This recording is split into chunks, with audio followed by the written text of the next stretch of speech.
আলহামদুলিল্লাহ ওয়াকাফা ওয়া সালামুন আলা ইবাদিহিল্লাযীনা ইসতাফা আম্মা বা'দ ফাআউযু বিল্লাহি মিনাশ শাইতানির রাজীম বিসমিল্লাহির রাহমানির রহিম ওয়াল্লাযীনা উতুল ইলমা দারাজাত ওয়া ক্বালা রাসূলুল্লাহ সাল্লাল্লাহু তাআলা আলাইহি ওয়াসাল্লাম আল ইলমু নূরুন ওয়া ক্বালা রাসূলুল্লাহ সাল্লাল্লাহু তাআলা আলাইহি ওয়াসাল্লাম আল উলামা ওয়ারাসাতুল আমবিয়া সাদাকাল্লাহুল আযীম ওয়া সাদাকা রাসূলুহুন নবিয়্যুল কারীম ওয়ানাহনু আলা যালিকা মিনাশ শাহিদিন ওয়াশ শাকিরিন।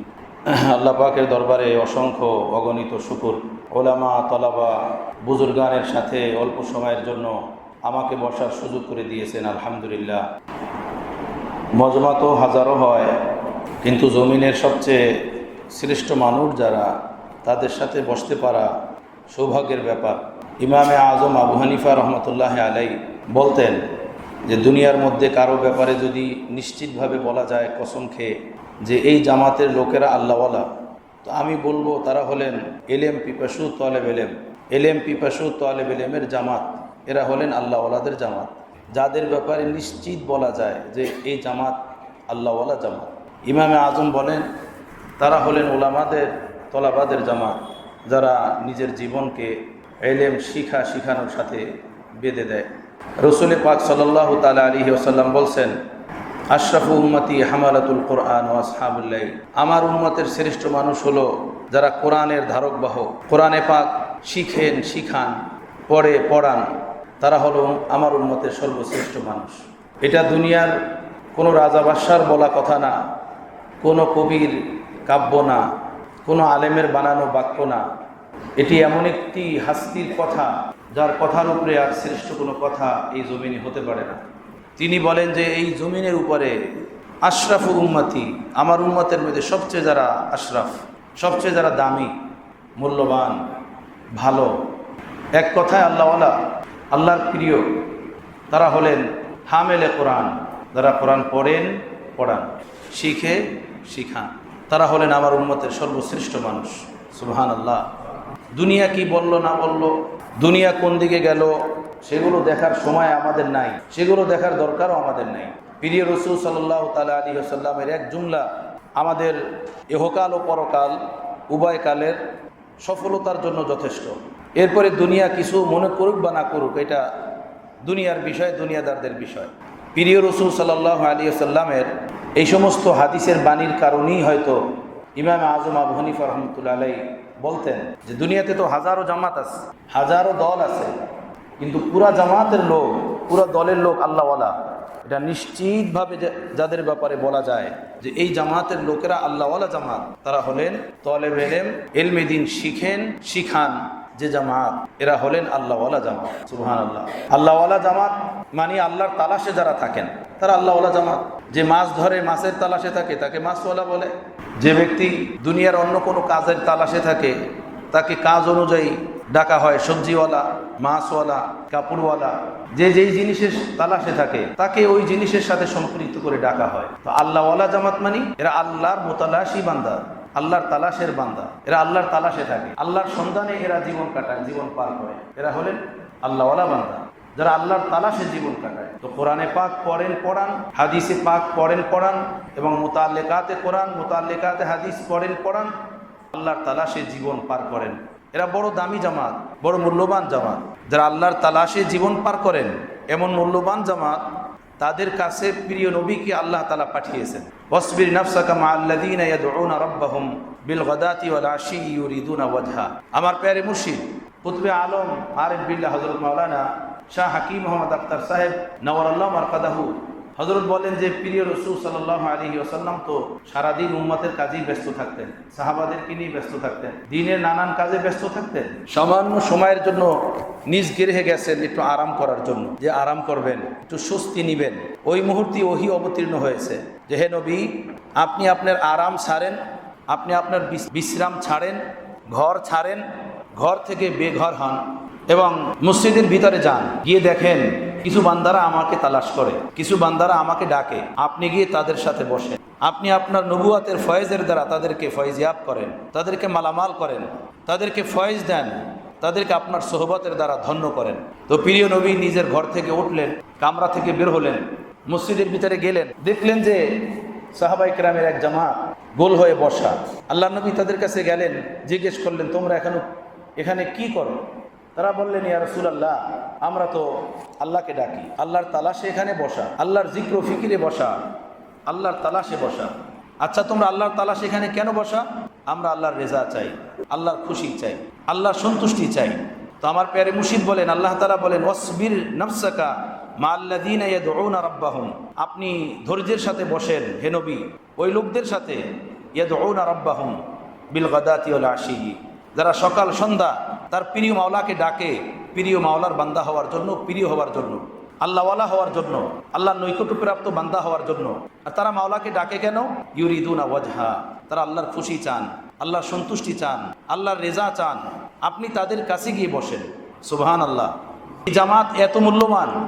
আমার প্যারে মুর্শিদ বলেন, লোগো जरा ख्याल करके तो देखो, नबी को अपने घर से बेघर किया जा रहा है, नबी को अपने आराम से उठाया जा रहा है।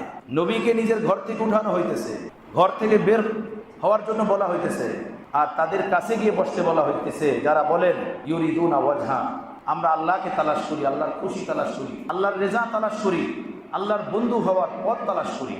নবীকে তাদের সাথে গিয়ে বসতে বলা হয়েছে। সুবহানাল্লাহি ওয়া বিহামদিহি। এ আল্লাহর মুতালাশি বান্দা এতটা দামি, আল্লাহকে যারা তালাশ করে তারা এত প্রিয়, এত দামি। সুবহানাল্লাহি ওয়া বিহামদিহি, সুবহানাল্লাহিল আযীম। রাসূল পাক সাল্লাল্লাহু আলাইহি ওয়াসাল্লাম বলেন, আমার উম্মতের শ্রেষ্ঠ মানুষ, আমার উম্মতের শ্রেষ্ঠ ইনসান যারা হামিলিনে কোরআন হয়, কোরআন এবং কোরআনের মুতাল্লিকাতের হামেল হয়, এর ধারক বাহক হয়, তারা হলো উম্মতের শ্রেষ্ঠ মানুষ, শ্রেষ্ঠ তবকা। আমার ভাইয়েরা, এই বিশাল জামিয়া মাদানিয়া, এখানে ওলামা, মাশায়েখ, তলাবা, এদের সাথে বসতে পারবো, ওটা একদম কি আর বলার। বড়দের নিসবত টানতে থাকে, বড়দের সাথে সুসম্পর্ক টানতে থাকে। আল্লাহ বড়দের নিসবতের লাজ রাখার তৌফিক দান করেন, তাদের লাজ রেখে যেন দুনিয়াতে চলতে পারি, যতদিন বেঁচে থাকি তাদের তরজে হায়াতের উপরে জীবন উৎসর্গ করতে পারি, আল্লাহ তৌফিক দান করেন। আমার ভাইয়েরা, এই ওলামা তলাবা এমন একটা তবকা, এমন একটি জামাত, যে জামাতকে আল্লাহ পাক ইন্তেখাব করছেন, নির্বাচন করছেন তার দ্বীনের কাজের জন্য, ইসলামের কাজের জন্য। বুজুর্গান বলেন, যেভাবে নবী মুনতাখাব হন, অর্থাৎ তামাম আরওয়াহের মাঝে, তামাম আরওয়াহের মধ্য থেকে নবীদেরকে আল্লাহ পাক নির্বাচন করেন, কোন কোন রূহগুলো নবী হওয়ার যোগ্য, কোন কোন রূহগুলোকে নবী বানানো যাবে, সমস্ত রূহের মধ্য থেকে তাদেরকে আল্লাহ তাআলা আগে নির্বাচন করেছেন। ঠিক তদ্রূপ নবীর নির্বাচন যেভাবে সকল রূহের মাঝে, ঠিক নবীর পরে নবীর ভেলায়েতের, নবীর মিরাসের যারা যোগ্য হবেন, যারা যোগ্য হওয়ার, আল্লাহ তার রূহগুলোকেও রূহের জগতে নির্বাচন করেছেন, যে এই রূহগুলো নবীর মিরাসের যোগ্য, নবীর মিরাস পাওয়ার যোগ্য। আল্লাহ তাআলা তাদেরকে দুনিয়াতে পাঠিয়েছেন, তাদেরকে আল্লাহ তাআলা কোরআনের মতো নিয়ামত, হাদিসের মতো নিয়ামত, নবী পাক সাল্লাল্লাহু আলাইহি ওয়াসাল্লামের পবিত্র অন্তরাত্মার ভিতরে যে নূরে মারিফাতের ভান্ডার ছিল, তার সেই নিয়ামতের জন্য আল্লাহ তাদেরকে নির্বাচন করছেন, পছন্দ করছেন।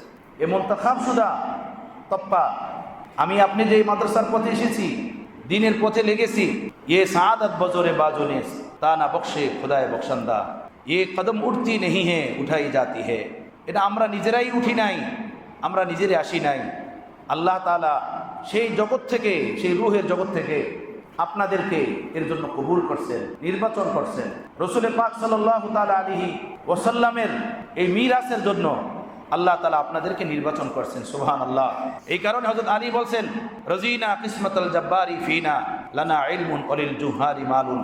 হে আল্লাহ, আপনার কর্তৃক এই কুদরতি বন্টন, যে আপনি আমাদেরকে এলেমের জন্য, এলেমের দৌলাতের জন্য, এলেমের খাজানার জন্য নির্বাচন করেছেন, কবুল করেছেন, আর দুনিয়াদারদেরকে আপনি ধন সম্পদ দিছেন, অর্থ করি দিছেন, মাল ও দৌলত দিছেন, আর আমাদেরকে নবীর মিরাস এলেম দিছেন।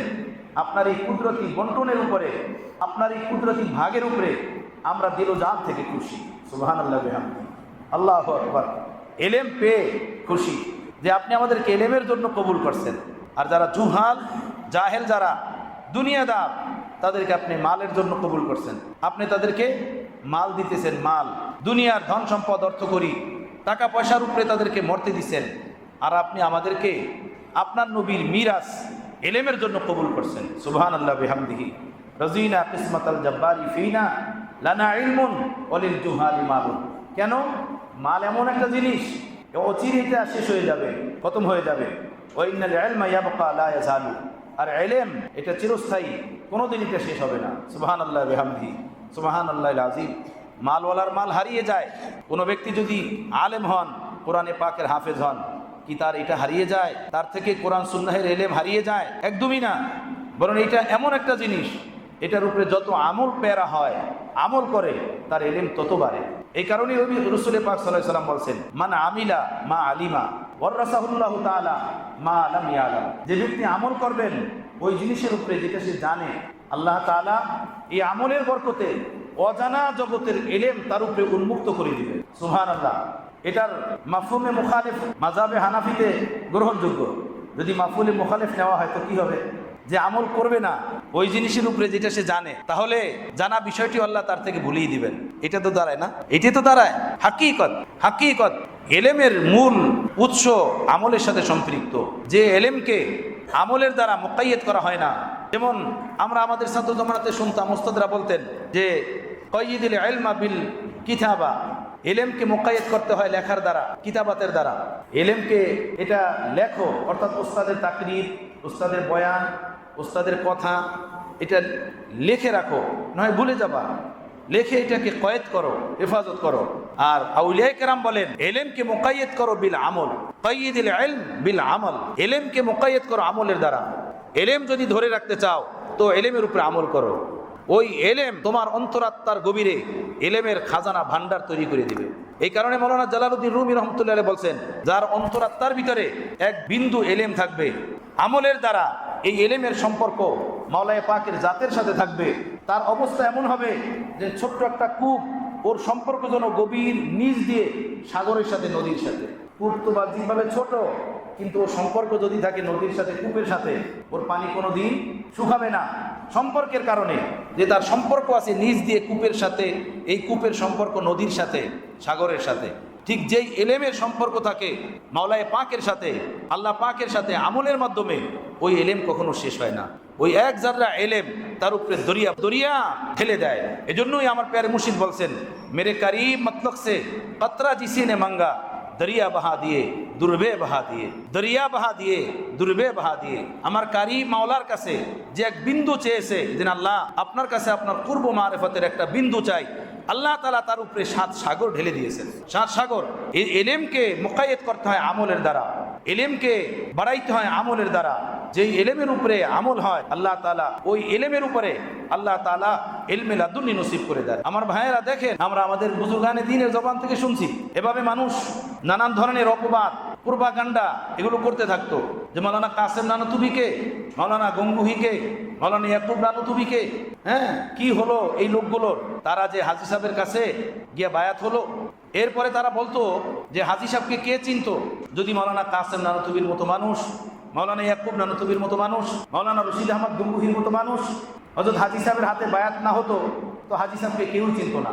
এই লোকগুলো গিয়ে হাজী সাহেবের হাতে বায়াত হওয়া, এটা হাজী ইমদাদুল্লাহ মুহাজিরে মক্কি রহমতুল্লাহ আলাইহির পরিচিতির কারণ হয়েছে, তাকে চিনার কারণ হয়েছে। এভাবে লোকেরা যখন উল্টা সিধা কথা বলা শুরু করলো, তো যখন হযরত কাসেম নানুতুবি রহমতুল্লাহ শুনলেন, উনি বলেন, ভাই অন্যদের কি অবস্থা সেটা তো আমি জানি না, আমি কাসেম কমাস কম ওই লোকের সামনে সিলিন্ডার কখনো হতাম না যার এলেম আমার থেকে বেশি না হবে, যার জ্ঞান গরিমা বুঝ বুদ্ধি আমার থেকে বেশি না হবে। অন্য মানুষের কথা বলতে পারি না, আমি যে হাজী সাহেবের কাছে সিলিন্ডার হয়েছি হাজী সাহেবের এলেম দেখে। সুবহানাল্লাহ।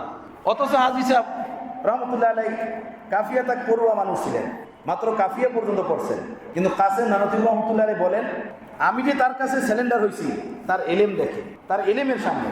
এর উপরে উনি একটা ঘটনা বর্ণনা করছেন, যে ঘটনাটা হাকিমুল উম্মাত কাহেরাত আঙ্গেজ ওয়াকিয়াত কিতাবের ভিতরে উল্লেখ আছে এবং আশরাফুস সাওয়ানের ভিতরে উল্লেখ আছে, হযরত হাকিমুল উম্মাতের জীবন বৃত্তান্ত। ঘটনা বলছেন এই যে, একবার আমি এবং হযরত মাওলানা রশিদ আহমদ গঙ্গুহি, আমরা দুইজনে হজের সফরে রওনা হলাম। দিল্লি থেকে আমাদের জাহাজে হজের সফর শুরু হলো। তো এই দুইজন বুজুর্গ যখনই একসাথে হতেন, কোথায় কোনো না কোনো মাসালা নিয়ে আলোচনা হতো, কোনো না কোনো মাসালা নিয়ে তারা মুবাহাসার ভিতরে লিপ্ত হতেন। তো হযরত কাসেম নানুতুবি রহমতুল্লাহ আলাইহি একটা কথা বলতেন, হযরত গঙ্গুহি রহমতুল্লাহ আলাইহি এর বিপরীত রায় দিতেন এবং ওর উপরে উনি দলিল দিতেন।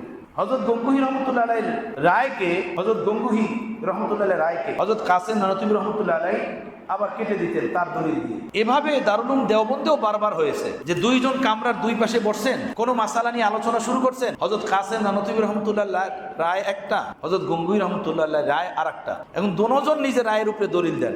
হযরত কাসেম নানতুবি রহমতুল্লাহ দলিল দেন, হযরত গঙ্গুহি কাটেন, হযরত গঙ্গুহি দলিল দেন, হযরত কাসেম নানতুবি রহমতুল্লাহ কাটেন। ঠিক এই অবস্থা হয়েছে হজের সফরের পানির জাহাজে বসে।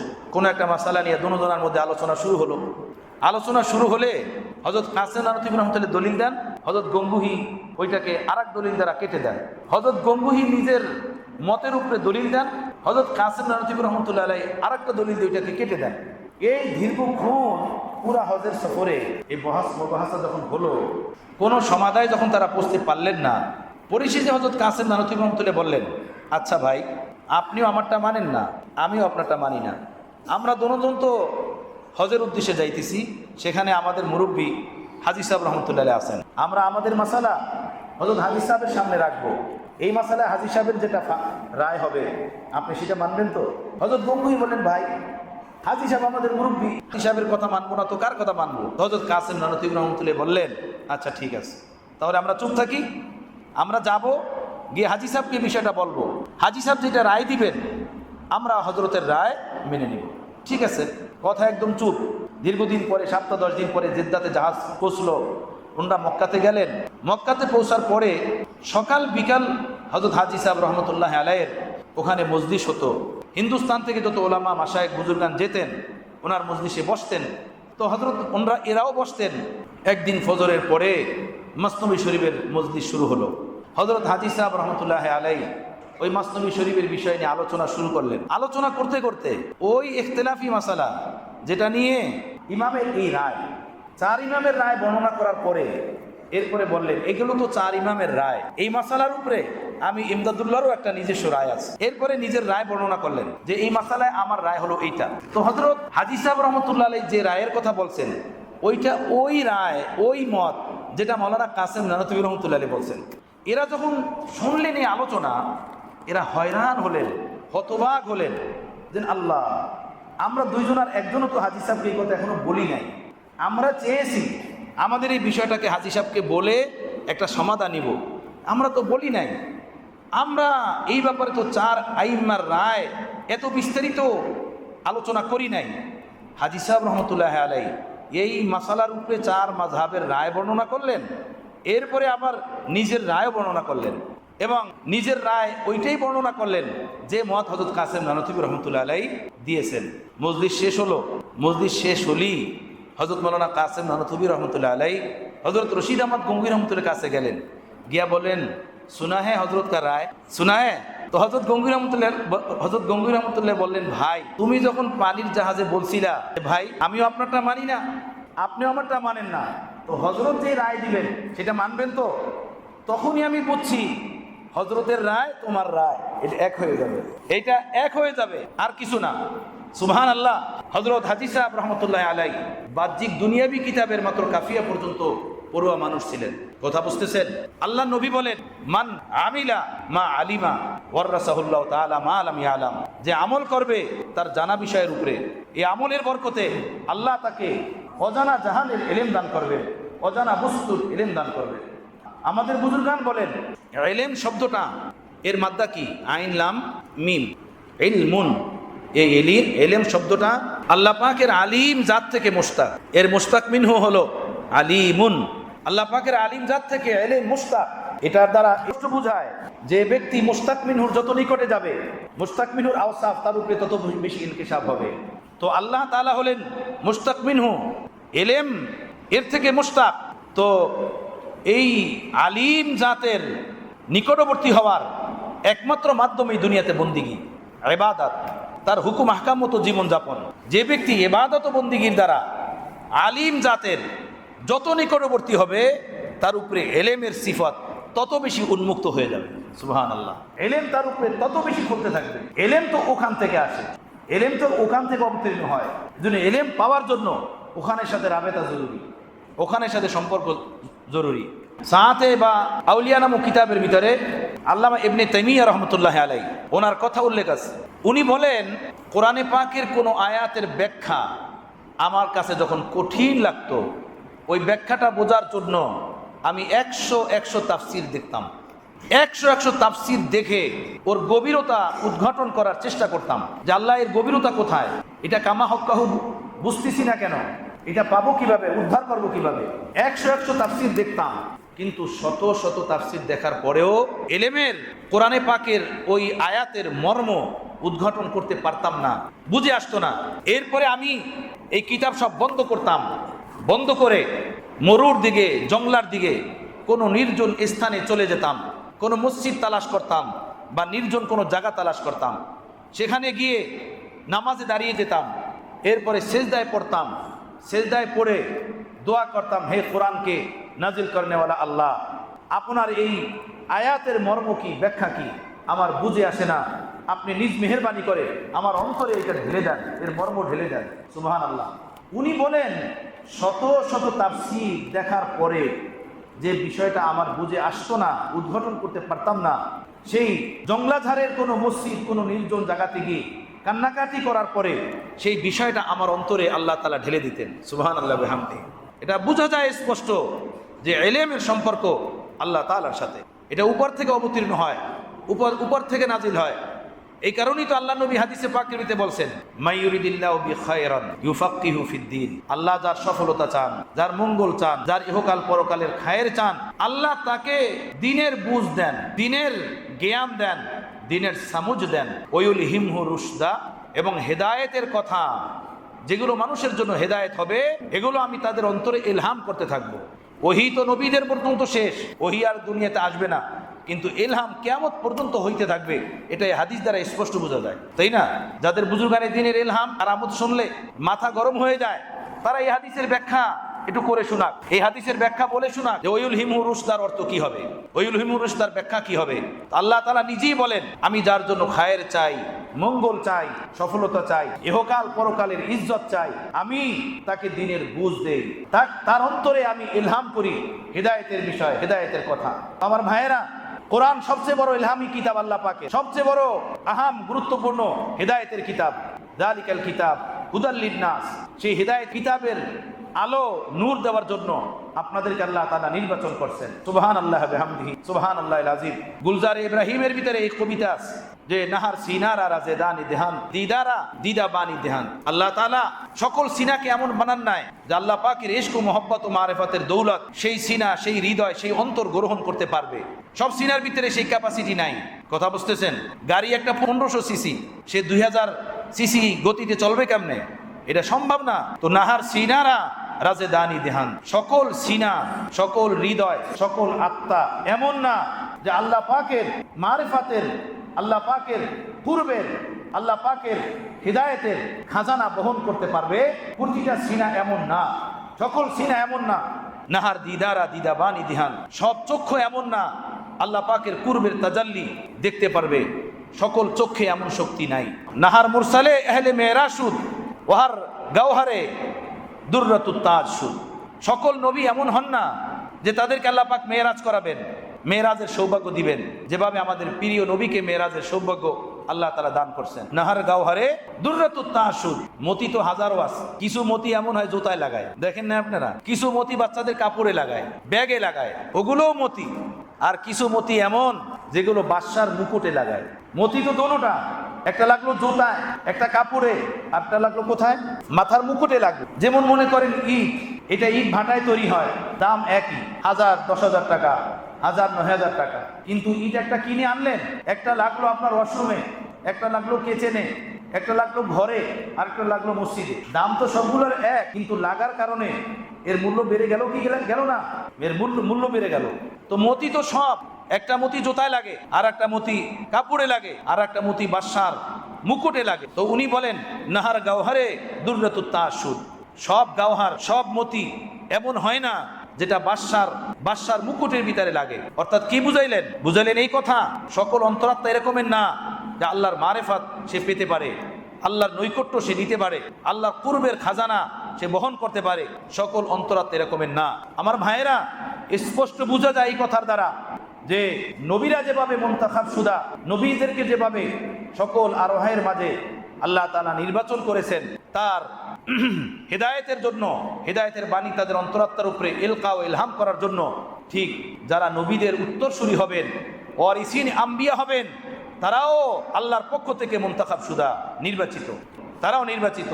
তাদেরকে আল্লাহ পাক নির্বাচন করেছেন যে এই লক্ষ কোটি রুহের ভিতরে এই রুহগুলো কোরআনের হামেল হওয়ার যোগ্য, হাদিসের হামেল হওয়ার যোগ্য, ফিকহের হামেল হওয়ার যোগ্য, তাফসীরের হামেল হওয়ার যোগ্য, যে নূরে মারিফাতের বিশাল সমুদ্র লুকায়িত, এটা পাওয়ার যোগ্য।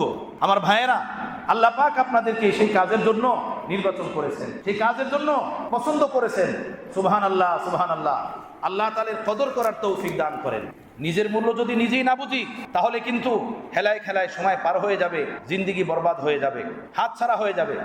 আমার প্যারে মুর্শিদ রহমতুল্লাহ আলাইহি বলছেন যে ইংরেজদের জমানায় এক ইংরেজ মন্ত্রী রেল স্টেশনে নেমে ফুটপাতের দোকান থেকে চা পান করছে, চা। এই জন্য ইংরেজ রাজা ওই মন্ত্রীর পদ থেকে সরাইয়া দিচ্ছেন। কারণ মন্ত্রী এমপি যারা হন, তারা কি করেন, কোথায় যান, কেমনে চলেন, মনিটরি করে সরকার। তো ওই মন্ত্রী যখন ট্রেন স্টেশনে নেমে ফুটপাতের দোকান থেকে চা খেয়েছেন, গোয়েন্দা এটা জানাই দিয়েছে ইংরেজ রাজাকে, আপনার মন্ত্রী ফুটপাতের দোকান থেকে চা খেয়েছে। সাথে সাথে ডাকছেন, ডেকে বলছেন যে আপনার ভিতরে আপনার পদের মর্যাদার জ্ঞান নাই, আপনি যে কে আপনার নিজের কাছেই তার খবর নাই। আপনি মন্ত্রী হয়ে ফুটপাতের দোকান থেকে চা খান, আপনার কাছে তো আপনার এই পদের মূল্যায়ন নাই, অতএব আপনি মন্ত্রী থাকার যোগ্য না, আপনি আজকে থেকে মন্ত্রী পদ থেকে বাদ যান, সরে যান। এই কথা বলার পরে আমার প্যারে মুর্শিদ রহমতুল্লাহ আলাইহি যারও কাতার কাঁদছেন আর বলছেন, হে ভাইরা, হে ওলামা, হে তলাবা সাথীরা, আল্লাহ পাক আপনাদেরকে কোরআন ও হাদিসের জ্ঞান ভান্ডার দিবেন, সেই জন্য নির্বাচন করছেন, সেই জন্য ইন্তেখাব করছেন, পছন্দ করছেন, নবীর উত্তরসূরি বানাবেন। আপনাদের নিজেদের মান শান মর্তবা বোঝা দরকার, বুঝে সেই মতো জীবন যাপন করা দরকার।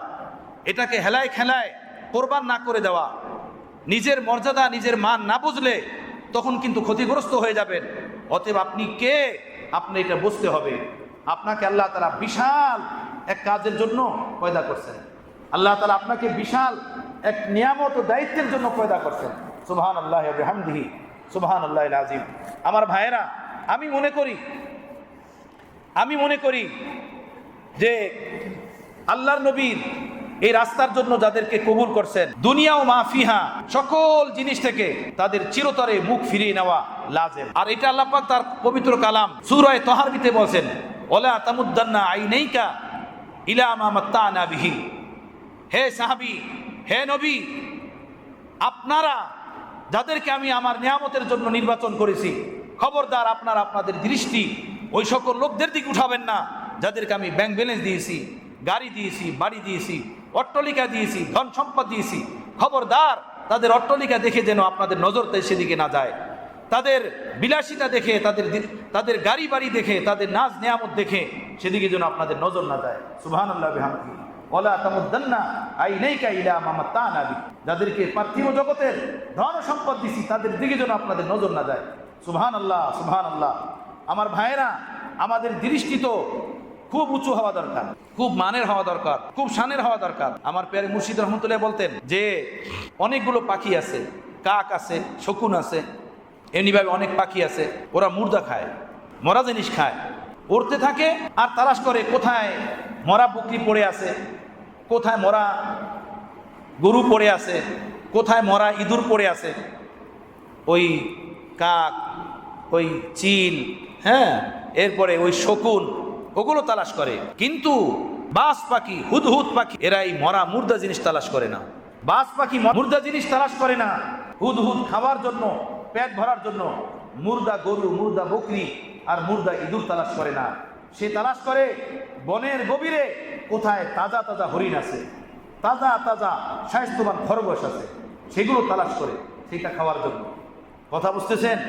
আল্লাহু আকবার। আরিফিনদের অন্তরে আল্লাহ পাক হেদায়েতের কথা দেন, হেদায়েতের মণিমুক্তা আল্লাহ তাআলা আরিফিনদের অন্তরে দান করেন। আমার প্যারে মুর্শিদ বলেন, হে ওলামা, হে তালাবা, এই জমিনের উপরে মণিমুক্তা হলো কোরআন, মণিমুক্তা হলো হাদিস, মণিমুক্তা হলো প্রিয় রাসূল সাল্লাল্লাহু তাআলা সাল্লামের মিরাস। আল্লাহ আপনাদেরকে সেই বাস পাখি বানিয়েছেন, হুদহুদ পাখি বানিয়েছেন। তা আপনারা বাস পাখি, হুদহুদ পাখির ন্যায় এখান থেকে কোরআন ও হাদিসের এই মিরাজ উন্মোচন করবেন, এটাকে গ্রহণ করবেন, এটাকে তালাশ করবেন, এটা নিজের ভিতরে নিবেন। হ্যাঁ, ওই কাক কাউয়া চিলের মতো না যে মুর্দা দুনিয়ার দিকে আপনারা নজর করবেন, মুর্দা দুনিয়ার দিকে তাকাবেন, মুর্দা দুনিয়া আপনারা তালাশ করবেন। এদিকে আপনাদের নজর না হওয়া চাই, এদিকে আপনাদের দৃষ্টি না যাওয়া চাই। আমার ভাইয়েরা, বুঝে আসছে আপনাদের কথা কিছু? আল্লাহু আকবার। আল্লাহ আমাদেরকে তৌফিক দান করেন। হযরত মাওলানা কাসেম নানাতুবি রহমতুল্লাহ আলাইহির কাছে এক ব্যক্তি টাকা নিয়ে এসেছিলেন দেওয়ার জন্য, টাকার বান্ডিল গ্রহণ করেন নাই, তো ওনার জুতার ভিতরে ঢুকে রেখে চলে গেছে। আপনারা শুনছেন ওস্তাদের জবান থেকে ঘটনা। উনি নামাজ পড়তেছিলেন মসজিদ থেকে যখন বের হলেন তো জুতার ভিতরে পাও ঢুকাইতে চাইলেন, কিন্তু পাও ঢোকে না। পরে নিচু হয়ে দেখলেন যে ওই যে টাকার বান্ডিল লোকটা নিয়ে আসছিল সেটা নেই যে ওইটা জুতার ভিতরে রেখে চলে গেছে। হযরত কাসেম নানাতুবি রহমতুল্লাহ বলেন, হায় রে দুনিয়া, নিতে চাইলাম না, এখন এই যে জুতার ভিতরে পড়ে রইছ। কথা বুঝতেছেন? জুতার ভিতরে পড়ে রইছ, পরে নিছেন উনি। আমার ভাইয়েরা, এক রইস, এক শিল্পপতি, এক ধনী মানুষ হযরত মাওলানা কাসেম নানাতুবি রহমতুল্লাহ এক জায়গাতে দিনী প্রোগ্রামে গেলে পাশের এলাকায় ছিল ওনার বাড়ি। ওই ধনী মানুষটা তার লোকের দ্বারা খবর পাঠাইছে, হযরত আপনাকে আমি অনেক মহব্বত করি, ভালোবাসি, একটু যদি আসতেন আমার বাড়িতে আপনার একটু জিয়ারত করতাম, আপনাকে একটু দেখতাম। হযরত মাওলানা কাসেম নানাতুবি রহমতুল্লাহ আলাইহি ওই ব্যক্তির কাছে খবর পাঠাইছেন যে যাইয়া বলো তোমার রইসের মতো, তোমার শিল্পপতির মতো আমার দিলেও যেন তার জিয়ারতের তৃষ্ণা পিপাসা পয়দা হয়ে যায়, তো আমি ছুটে যাব তার কাছে। মহব্বত তো তৈরি হয়েছে তার, আর আমি যাব আমি, তাই না? মহব্বত তৈরি হয়েছে তার, আর তার কাছে সাক্ষাৎ করতে যাব আমি। মহব্বত যদি তোমার সাচ্চাই হয়, তুমি না আমার কাছে আসবা সাক্ষাৎ করতে, তাই না? তো তোমার ভালোবাসা তৈরি হয়েছে আর ডাকতেছো সাক্ষাৎ করতে আমাকে। দোয়া করো তোমার দিলে আমার জিয়ারতের যেভাবে তলব তালাশ পয়দা হয়েছে, এইভাবে তোমার সাক্ষাতের তলব আমার দিলেও পয়দা হোক, পরে আমি তোমার কাছে যাব। জান না? কথা বুঝতেছেন বন্ধুগণ? এত বড় নজর থাকে আহলুল্লাহদের। দিনের কাজ মতলুব, দিনের কাজ। ঝুপড়ির ভিতরেও থাইকে যদি কেউ দিনের কাজ করে, আকাবের আসলাফের ফিকির, নজর, চিন্তা চেতনা অনুযায়ী, ওইটা দিনের কাজ, সেটা দিনের কাজ। তাদের মতো দর্দ নিয়ে, ভালোবাসা নিয়ে, ইখলাস নিয়ে। আমার ভাইয়েরা, আমার প্যারে মুর্শিদ রহমতুল্লাহ আলাই যখন করাচিতে নিজের খানকা, মসজিদ, সাথে মাদ্রাসা করলেন, সেই 85 কথা, কত আগের কথা, 36 লক্ষ টাকা ঋণ হয়ে গেলেন। 36 লক্ষ টাকা ঋণ অনেক বড় টাকা না? বড় পরেশান হইলেন যে এই টাকা পরিশোধ করবেন কিভাবে, কোথায় টাকা পাবেন। ওই জমানায় দুবাইয়ের শেখ জায়েদ উনি জীবিত ছিলেন। প্রতি বছর উনি ঘোরাফেরার জন্য পাকিস্তানে 1-2 বার আসতেন, ইসলামাবাদে থাকতেন। ইসলামাবাদ এসে যেই বাসায় শেখ জায়েদ থাকতেন, ওরই পাশে থাকতেন হাকিমুল উম্মত মুজাদ্দিদে মিল্লাত হযরত মাওলানা শাহ শাফি থানভী রহমতুল্লাহ আলাইহির মুরিদ নওয়াব কায়সার সাহেব। নওয়াব কায়সার সাহেব, আমি ওনাকে দেখেছি হযরতুল্লাহ করাচি রহমতুল্লাহ আলাইহির খানকাতে। বড় সুন্দর মানুষ, হযরত হাকিমুল উম্মতের খলিফা, হযরত হাকিমুল উম্মতের মুরিদ, হযরত হাকিমুল উম্মতের দেওয়ানা। হযরতুল্লাহ করাচি রহমতুল্লাহ আলাইহির খানকাতে মাঝে মাঝে আসতেন। হযরত তাকে অনেক মহব্বত করতেন। একদিন সকালবেলার মজলিসে উনি আসলেন। মজলিসের মাঝে হযরত ওনাকে বললেন, নওয়াব সাহেব कोई ऐसी बात सुना दीजिए जिसको आपने बराह रास्त हजरत हकीमुल उम्मत की जबान से सुना। এমন কোনো কথা শুনান যে কথাটা আপনি ডাইরেক্ট হযরত হাকিমুল উম্মতের জবান থেকে শুনছেন, মাঝখানে কোনো মাধ্যম নাই। নওয়াব কায়সার সাহেব বললেন, হযরত আমার বয়স তো তখন একদম অল্প ছিল, বয়স আমার কম ছিল। হাকিমুল উম্মতের মজলিসে যেতাম, সব কথা আমার স্মরণ থাকতো না। একদিনের একটা কথা আমার মনে আছে। খাজা আজুল হাসান নজুব রহমতুল্লাহ আলাই হযরত হাকিমুল উম্মতকে জিজ্ঞেস করলেন ভরা মজলিসের ভিতরে, হযরত আল্লাহ তাআলার মহব্বত হাসিল করার রাস্তা কি? আল্লাহ তাআলার মহব্বত পাওয়ার রাস্তা কি? এটা জিজ্ঞেস করলেন। তো হযরত হাকিমুল উম্মত থানভী নওয়ারাল্লাহু মারকাদাহু পুরা ভরা মজলিসের ভিতরে সাথে সাথেই বললেন, जिन लोगों ने खुदा ताला की मोहब्बत हासिल की है उनकी जूतियों में पड़ जाओ। जिन लोगों ने खुदा ताला की मोहब्बत हासिल की है उनकी जूतियों में पड़ जाओ। আল্লাহ তাআলার মহব্বত হাসিল করার রাস্তা একটা, যারা আল্লাহ পাকের মহব্বত অর্জন করেছে তাদের গোলামিতে পড়ে যাও, তাদের সোহবতে পড়ে থাকো, আল্লাহ পাকের মহব্বত নসিব হবে। আমার ভাইয়েরা, ডাক্তার আব্দুল আরিফি রহমতুল্লাহ আলাই, হাকিমুল উম্মতের খলিফা, हर मजलिसे तकरीबन हर मजलिसे उनी এই কবিতা পড়তেন। শাইখুল ইসলাম হযরত মুফতি তকি ওসমানী দামাত বারকাতুহু আমাদেরকে বলতেন যে হযরত অধিকাংশ মজলিসে, ইসলাহি মজলিসে এই কবিতা পড়তেনই, আর আকাশের দিকে হাত উঠিয়ে বলতেন, उनसे मिलने की है यही इकरा, मिलने वालों से राह पैदा कर। उनसे मिलने की है यही इकरा, मिलने वालों से राह पैदा कर। ना किताबों से ना वाजू से ना दर से पैदा, दीन होता है बुजुर्गों की नजर से पैदा। আমার ভাইয়েরা, কসম খেলে হানেস হব না, হানেস হওয়া যাবে না। যারা বুজুর্গ আউলিয়া উল্লাহদের থেকে তরবিয়ত নেয় না, জিন্দিগিকে বানায় না, তাদের এলেমের মাঝে আর আমলের মাঝে ফাসলা থাকে, তাদের দাড়ির মাঝে আর এলেমের মাঝে ব্যবধান থাকে, তাদের সেজদার মাঝে আর তাদের এলেমের মাঝে আসমান জমিনের তফাৎ থাকে। দেখলে বোঝা যায় না এই লোক এলেমওয়ালা, দেখলে বোঝা যায় না এই লোক মাওলাওয়ালা, এমনটা বোঝা যায় না। যেহেতু তরবিয়ত নেয় না, জীবন সাজে না, জীবন সুন্দর হয় না। হ্যাঁ হ্যাঁ আমার ভাইয়েরা, জেদ্দাতে একবার আমার প্যার মুর্শিদ রহমতুল্লাহ আলাই এবং হযরত হাকিমুল উম্মাত থানবী নওয়ারুল্লাহ মারকাদাহুর খলিফা হযরত সৈয়দ শাহ আবরাল হক সাহেব রহমতুল্লাহ আলাই একই গাড়ির ভিতরে ছিলেন, একই গাড়িতে চলতেছিলেন। এক পেট্রোল পাম্পে হযরতদের গাড়ি তেল নেওয়ার জন্য ঢুকলো। এর ভিতরেই দেখলেন যে বড় একটা ট্যাঙ্কার, যার পিঠের উপরে অনেক এলপিজি গ্যাস, কথা বুঝতেছেন, সেও পাম্পের ভিতরে ঢুকছে তেল নেওয়ার জন্য, সেও পাম্পে ঢুকছে তেল নেওয়ার জন্য। তো আমার প্যারে মুর্শিদ রহমতুল্লাহ আলাই সাথে সাথে বললেন যে দেখো, এই যে বিশাল বড় তেলের ট্যাঙ্কার, এলপিজি গ্যাসের ট্যাঙ্কার, পিঠের উপরে এতগুলো তেল, কিন্তু তার ইঞ্জিনে তেল না থাকার কারণে সে আর একটা পাম্পের মুখাপিক্ষি হয়েছে তেল নেওয়ার জন্য। কথা বুঝতেছেন? হ্যাঁ, তার ইঞ্জিনে তেল নাই, ইঞ্জিনে তেলের কালেকশনের জন্য সে আর একটা পাম্পের মোহতাজ হয়েছে। হযরত বলেন ঠিক তদ্রূপ এলেম তোমার পিঠের উপরে যত থাকুক, সার্টিফিকেট তোমার যতগুলো থাকুক, যত কিছুই পড়ো না কেন, যত কিছুই তুমি জানো না কেন, শোনো, তোমার রুহের কালেকশন যদি কোনো আহলুল্লাহর সাথে না থাকে তাহলে তোমার রুহ মুর্দা হয়ে যাবে, তোমার এলেম কাজে লাগবে না। পিঠের উপরে যদিও হাজারো এলেম থাকে না কেন, হাজারো এলেম, হাজারো কিতাবের পৃষ্ঠার এলেম তোমার পিঠের উপরে থাকে না কেন, দেখো না বনি ইসরাইলের ওই ওলামা যাদের আমল ছিল না কিতাব অনুযায়ী, তাদেরকে কোরআন গাদা বলছে। মাসালুল্লাযীনা হুম্মিলুত তাওরা সুম্মা লাম ইয়াহমিলুহা কামাসালিল হিমারি ইয়াহমিলু আসফারা। তাদের এলেম ছিল তাদের শুধু মাথায়, তাদের কিতাবে, কিন্তু এলেম তাদের আখলাকে ছিল না, চরিত্র ছিল না, রাত গভীরে ছিল না, লেনদেনে ছিল না, ভ্রাতৃত্বে ছিল না, ভালোবাসায় ছিল না, বিবাহ শাদীতে ছিল না। তাদের এলেম ছিল তাদের শুধু শোনাশুনিতে। কথা বুঝতেছেন আমার ভাইয়েরা? আল্লাহ আমাদেরকে মাফ করেন, কবুল করেন। তো আমার ভাইয়েরা, আমি ওই কথাটা বলে শেষ করে দিই।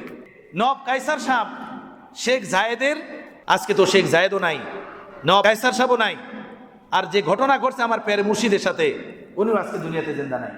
একদিন আমরাও দুনিয়াতে থাকবো না, ইতিহাস হয়ে থাকবে তাদের জীবন, তাদের আখলাক, তাদের ইমানি চেতনা ফেরলো না। দেখেন, নওয়াব কায়সার সাহেব হযরত হাকিমুল উম্মাতের মুরিদ হওয়ার কারণে হযরতুল্লাহ করাচি তাকে অনেক সম্মান করতেন, অনেক মহব্বত করতেন। শেখ জায়েদ পাকিস্তানে আসলে অনেক মাদ্রাসা, মসজিদ এবং অনেক দুঃখী গরিব মানুষকে উনি ব্যাপকভাবে সাহায্য করতেন, সাহায্য সহযোগিতা করতেন। যেই যাইতো ফিরাইতো না। তো নওয়াব কায়সার সাহেব এক চিঠি লেখছেন আমাদের হযরতের কাছে যে আপনি এতগুলো টাকা ঋণী, আপনি যদি আসেন তো শেখ জায়েদ এখানে থাকেন, উনি আমাকে চেনেন, আমি ওনাকে চিনি, আর শেখ জায়েদের সাথে যারা একদম রিলেটিভ তারাও আমার পরিচিত মানুষ, আমার মহব্বতের মানুষ। এই পাকিস্তানি ৩৬ লাখ টাকা, এটা তো ওনার কাছে কিছু না, আমি বলে দিলে এইটা উনি দিয়ে দিবে, আপনার ঋণটা পরিশোধ হয়ে গেল। হযরত রহমতুল্লাহ আলাই আকাবের আসতাব থেকে সবক নিনেওয়ালা, দেখেন আকাবের কাকে বলে, আল্লাহর সাথে গভীর নিবিড় সম্পর্ক কাকে বলে।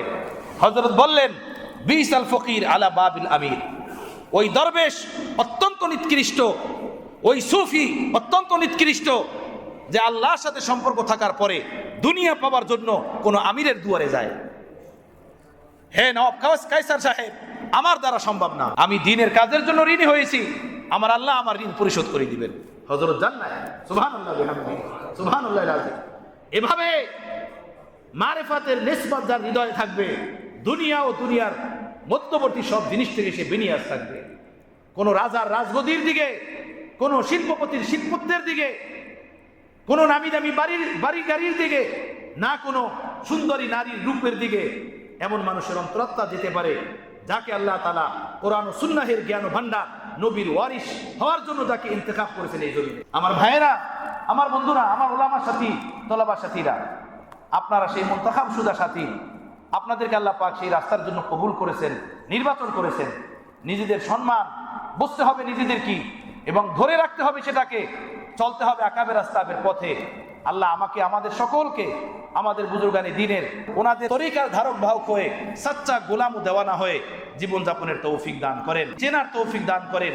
এই এলেমের পথে জীবন, এই এলেমের পথেই যেন আমাদের মরণ হয়, আমাদের জিনা মরনা সব কিছুই যেন এর উপরে হয়। আল্লাহ তাআলা সেভাবে জীবনযাপনের তৌফিক দান করেন। শুধু আমাদের কিই না, আমাদের সন্তান, আমাদের জরিয়াত, আমাদের ফ্যামিলি, শুধু তাদেরই না, কিয়ামত পর্যন্ত আমাদের বংশধারায় যত নাতি পুতি ছেলে সন্তান ধারাবাহিকভাবে আসতে থাকবে, আল্লাহ তাদেরকে ওই দ্বীনের জন্য, এই ঈমানের জন্য, এই কোরআনের জন্য, এই হাদিসের জন্য, এই মারিফাতের জন্য, এই কুরবের জন্য, এই দরদে দিলের জন্য, এই আহফুগার জন্য আল্লাহ কবুল করে নেন।